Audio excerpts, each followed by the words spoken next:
Hello guys, Mr. Max here from Reactionary Principle Gaming. I'm hiding here in the wood, hoping to cut some of the wind. So hopefully the sound's not gonna be too bad, because it was quite windy out there on the beach. So I made a turn, went into this pine forest.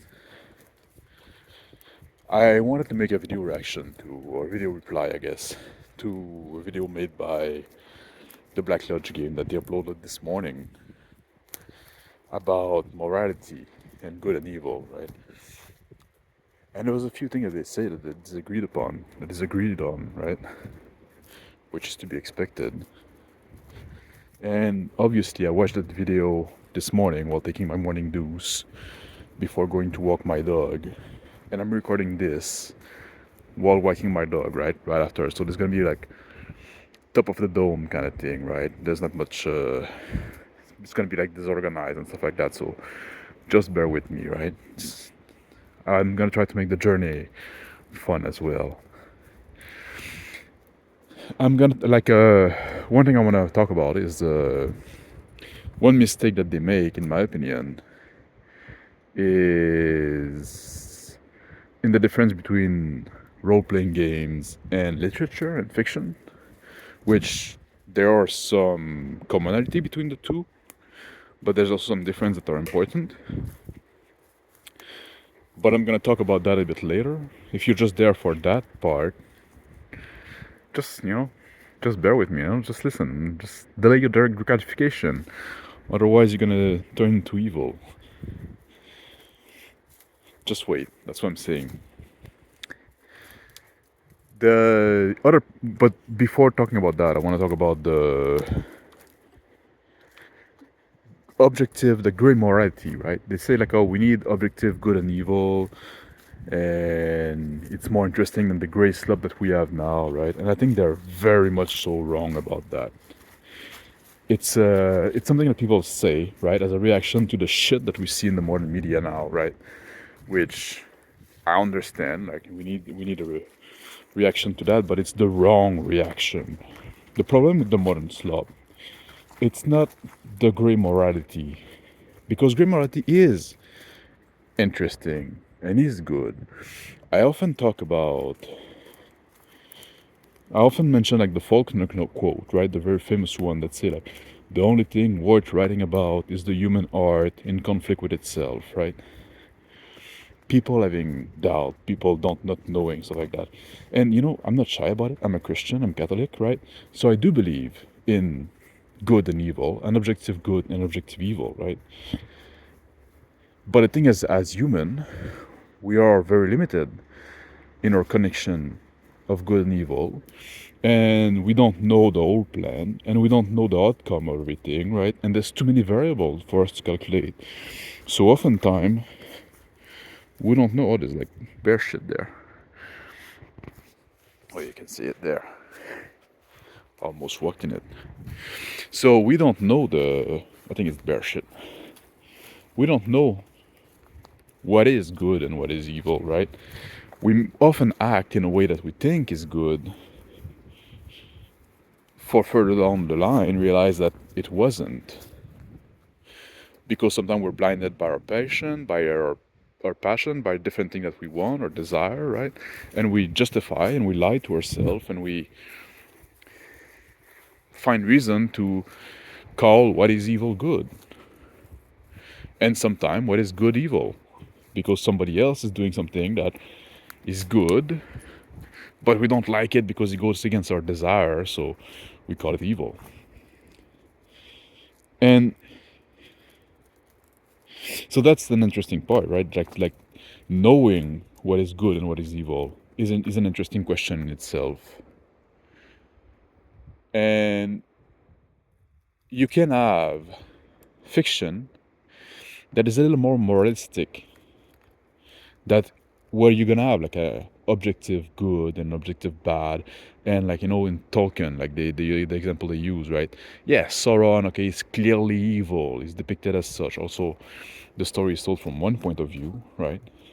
But that's literature that is trying to make a point, and there is still conflict within the character, But the conflict is not about like what is good, what is evil, but there's still conflict about them pushing through against adversity, not giving up, right? That's where the question, that's where the human art in conflict with itself lies, right? They're facing though this adversity, it seems hopeless, but they keep pushing through, right? Even in their moment of doubt. And some character like Boromir, right, at some point got this moment where he say like, oh, let me get the ring and I'll use it to do good, or Galadriel, right? They have those characters that say like, oh, maybe I can use this tool for good. So even then, like, that's a bit of gray morality that seep in, right? Even though they know that it's evil, because that's the other point I want to make, right? Like well, I see the guy of the Black Lodge game and I said they was mad. Like I don't know how much Nick was involved in there, in this travesty of everything. No, I'm kidding. I put the link down below, by the way. But like the people, like characters, don't choose evil. There's no like, if you're doing that, now you're making something that is very bad. Actually, you're making something that is cartoonish, right? It's Disney level, like I'm so evil. I like evil so much. You don't want to do that. That's shit. People don't choose evil. They're not doing evil for evil's sake. They're doing evil because they want power, they want wealth, they want revenge, they want love, or they think they can do good, right? And in the pursuit of some other goal, they're doing evil. Like they see some evil action as a way to reach their other goal. Evil is usually not the goal in itself. So this is something, this is a trap not to fall into. Like even the guy that just want, like, you could have some time, I guess, like maybe like some villain that just want to destroy all life and stuff like that. That would be like just maybe evil for evil's sake. But even then, you can ask like, well, why do you want to destroy all life? Is there like some reason behind it, some reasoning, or do you like, why would people like, what if somebody just ate life, right? So I think that's a trap you should avoid, actually. And they mention about like, they talk about a bit of a Game of Thrones or a Song of Ice and Fire. I guess they talk about Game of Thrones because they talk about the TV show and the conclusion. This is like this is why the reason why a lot of the modern slop is bad is because you have those characters that are unflinching. They know what they want to do and they're just doing it, right? And when you add that, where they know what is right and what is wrong, and they're just gonna act on it and never be like, well, then you have no conflict within itself. Like the character has no conflict within itself. He knows that, or she knows, like Daenerys, slavery is wrong, and she always gonna act against slavery, right? Until like she killed everybody. But that's like also just bad writing, bad writer. It's all different. Or you look at Ray, right? Like those characters have no moment of doubt, no moment of like questioning, well, am I doing the right thing? Am I doing the right path? Do I have the strength to continue? Should I give up? Is it worth me? Like, this is where the juice is, right? This is what we care about, because as human, we all have those moments of doubt. And we can resonate with that. When you take that away, it makes the character not human anymore. So this is where, like, it's not from the morally gray thing, right? Jaime Lannister is, before like the last few seasons where they destroy him from bad writing, but was a very interesting character because he had this arc and he had those moments of doubt, and he wasn't just a bad guy. He was trying to do what was right in some sense, but there was like conflicting opinion and conflicting oath and conflicting view of what is right, right? Should you do right by your family? Should you do right by the kingdom? Should you do right by the people? Should you do right by your rank? Should you do right by your oath, right? They're all, like, the answer to all those should be yes, but they can't all be yes at the same time. And this is where it becomes interesting. So, how does that apply to RPGs? Am I done talking about fiction? I think I made a point. I hope I did. How does that apply to RPGs?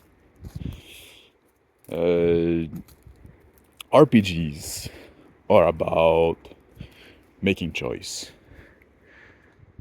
And I often talk about game design, right? Like when I talk about game design, which is something I like to talk about, I talk about how you want to have like non-obvious, meaningful choice. Like, so you want a choice that matter that are not non-obvious.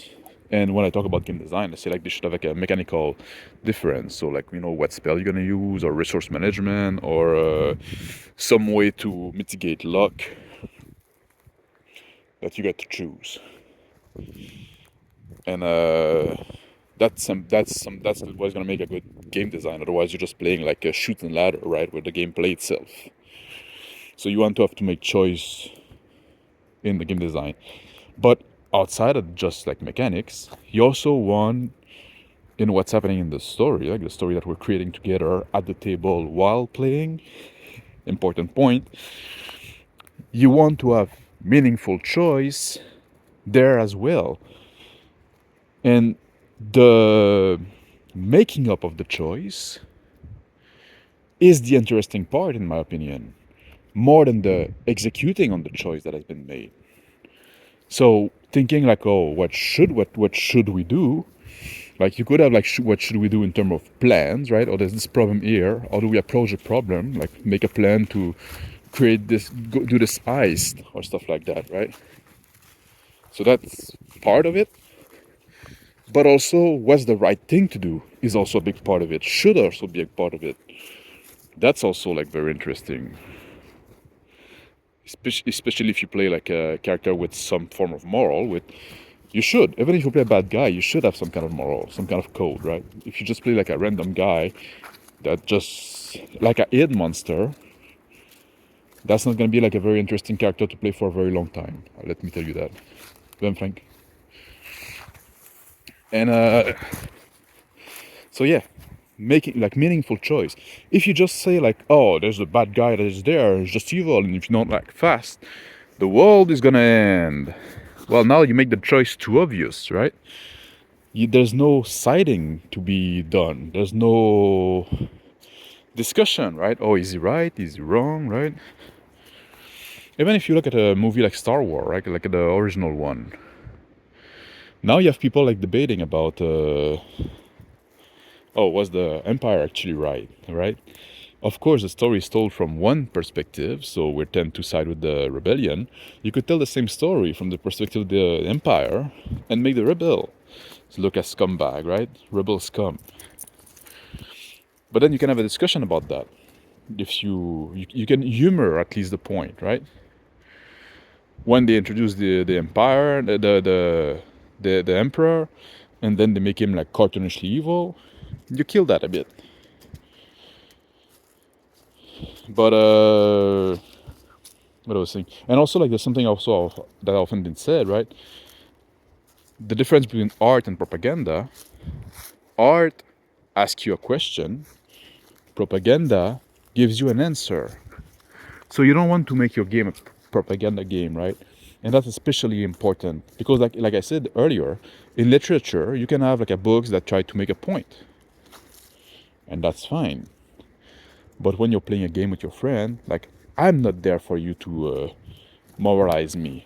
Don't fucking, that's bad form, right? I'm just here to relax and have a game with you, and we can explore idea, but we should do them as equals.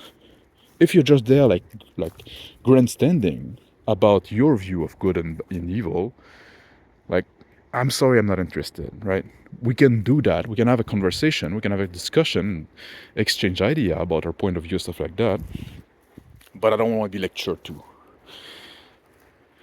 And if you come on too strong, that's all gonna come up to an intelligent audience, which I know a lot of you don't have at your table, but I'm talking like if you do, right? Am I being too mean? I'm a bit of evil guy myself, you know. The So yeah, and obviously through art asks a question. You can reach some form of conclusion, but this conclusion should be reached through an authentic and genuine exploration of the question. When propaganda, you basically start with the answer, and now I'm gonna present it to you. And I'm sorry to say, Tolkien books are a bit propagandish. Martin is very uneven as a writer. When he's good, he can be very good, but he's oftentimes very hackish as well. So, that's a toss up. So when you play the game, like I often say, like your player is not there to be audience member. They're also not there for you to be lectured upon, right? It's a bad decorum, in my opinion. I think I made my point. Was there something else I wanted to say? I'm gonna link to the video of the Black Lodge game down below, but I assume that everybody that subscribed to me and watched my video are probably like subscribed to them as well, because I'm higher up on the pyramid of esoteric RPG content. What I mean is I'm a smaller channel with less popular opinion, I guess. That's the point. But yeah, the problem, like, it's not about grey morality per se. Grey morality is great, is very interesting. If you don't want to have grey morality, you have to have characters that are failable. Oh, also, like, that's something about setting as well. Like, we play a lot of kind of criminal, right, in games that we play. If we watch any of the game that we play, oftentimes we end up playing criminals. Why is that? Why do criminal makes more interesting character in a lot of RPG setting? It's because RPGs are a lot about individuality. That's a big difference that they have between war game. I know there's some like people that say like, oh, role-playing games are just war game, right? Those people are not very smart. They don't understand what they say. They just repeat words that things make them sound clever. Why I'm being so mean this morning? I think I'm in a bad mood. Don't take it too personally, guy. Don't take it too personal. But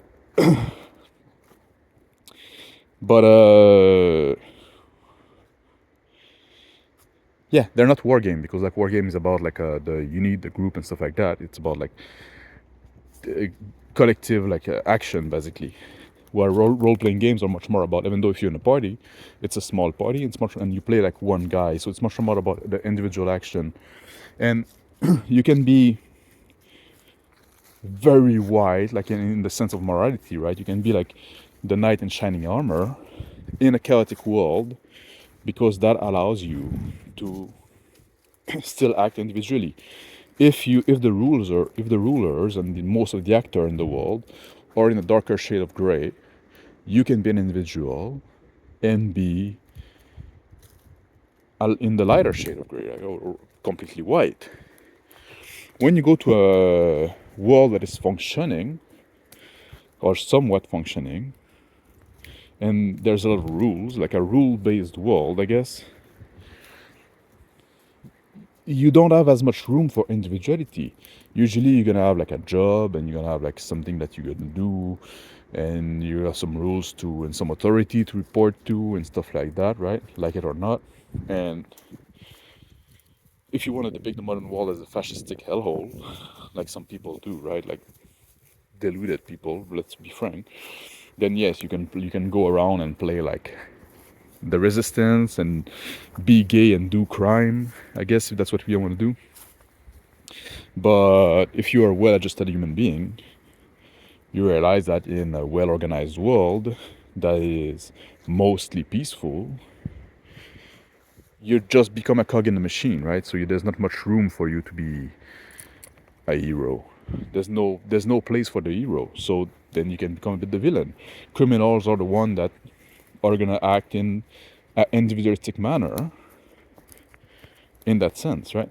So that's why oftentimes in sci-fi, if it's not like completely dystopian sci-fi, or in modern setting, you're gonna play criminal. And a lot of games will go around that by adding an extra layer, like Call of Cthulhu. Yeah, it's a modern setting. You can play in modern. Like oftentimes it's like, well, it's still modern, 1920, I guess, but it's a modern world. But there's this extra layer on top of it of supernatural, right? And the unknown and stuff like that. Same thing with the World of Darkness thing. The vampire, right? That those guys from Black Lodge game like so much. It's a modern setting, which we would expect, but the world that you play in is actually the world of darkness, where now the rulers of that world and the character in that world are very much so on the darker side of gray. Shit, I'm going long, and that leaves you room to be on the lighter side of gray if you want. But then again, we have like this gray morality, right? And I'm surprised that they promote like the objective good and evil, because like in this game and that's the real reason why I don't like Vampire the Masquerade is for that. I often say because like, oh, all vampire or representation of homosexuality, that's me being like a bit trollish in chat. The real reason I don't like vampires is because like you kind of like through the setting you're kind of forced this question of this, like by default you have like this conflict within your nature, which I know I said earlier that, oh, this is interesting, but this one is too forced, right? And it's by default in every character, like, oh, I'm a monster but I try to keep up to my humanity and stuff like that. And this is like, this is what I don't like, because it's like put there by default to every character. And you can play like character that's not that. You can play a character that would accept this vampiristic nature, but then that would lead you to the Sabbath, they're the bad guy and stuff like that, right? But most people would accept, and vampire are basically people who accept their nature. They don't have this conflict, and when it's forced, or they have like different conflict, when it's forced on everybody like that, it does make you can, that's literally also the trans experience, right? Being at war with your nature. So I should maybe look at the people that like playing vampire with the same suspicion that I look at men that want to play female character. But I'm joking. You can play a character like that, and that can be interesting, right? That's also like the tiefling experience is a lot of that, right? People like a D&D player, modern D&D player, that all want to be fucking play like tiefling. They're all like, oh, I'm part demon, that's part of my nature, but I don't want to be that, right? Yeah, we get it. We've seen it so often. It's lame now, right? It's interesting in one character, maybe two characters, once in a while you can see it. But when it's baked in the character by default, it became lame. So there's also this part that I want to mention about like the human art at war with itself, right? Don't do it in a ham-fisted way either, right? So yeah, gray morality are great. Especially in role-playing game, because you're not trying to preach to your player, hopefully. And if you want to do black and white stuff, then you have to have the conflict within the character about like something else, right? About like the struggle and being the hardship and giving up. And that's something that I care a lot about in Bastard Sword. This is why the spirit mechanic is so important, and I say it's a mix between your stamina and your morale, because your character can get demoralized and want to give up and stuff like that. That should be part of like the experience of role-playing. But it's something we don't see that often. Like oftentimes people are just like, they just press on and press on and press on, and they keep fighting until they die, which is also like something you should consider when you're making a character. But I hope I hope I made some point in there that were interesting to you. If I did, let me know down below in the comment, because I kind of lost the plot at some point, I guess. I'm just walking there in the wood and I'm just rambling on, I guess. I hope you found some enjoyment into it.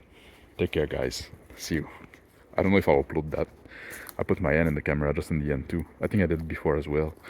It's very amateurish, right? That's why those guys have more subscribers than me.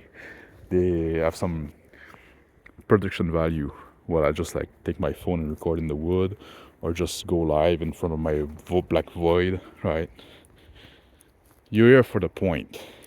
Like, I don't want to entice you with fancy visual, you know.